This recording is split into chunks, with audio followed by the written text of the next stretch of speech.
জাতীয় সংসদ নির্বাচন কেমন হতে পারে, ডাকসু নির্বাচন তার একটি বড় টেস্ট ছিল বলে মন্তব্য করেছেন প্রধান উপদেষ্টার প্রেস সচিব শফিকুল আলম।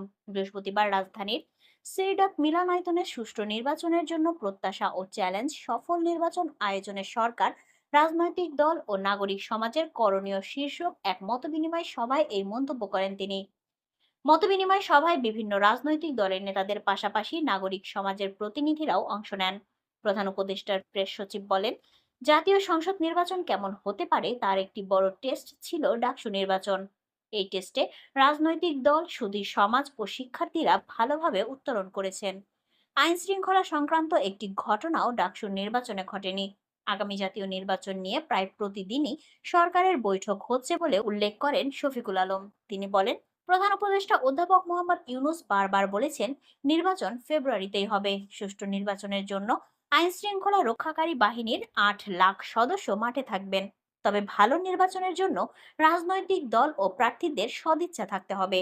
আর জনগণ যদি বানের জলের তোড়ের মতো ভোট দিতে যায়, তাহলে কারো সাধ্য নেই নির্বাচনকে প্রশ্নবিদ্ধ করার। প্রেস সচিব আরো বলেন, বিপ্লব পরবর্তী সময়ে অনেক দেশে বিশৃঙ্খলা সৃষ্টি হয়েছে, বাংলাদেশে এমন কিছুই হয়নি।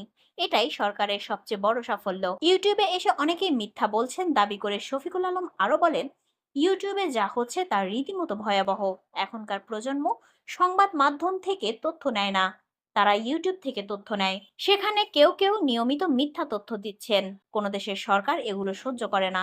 এটা নিয়ে কথা বলতে গেলেই বলা হবে অন্তর্বর্তী সরকার মুক্ত গণমাধ্যমে বিশ্বাসী নয়।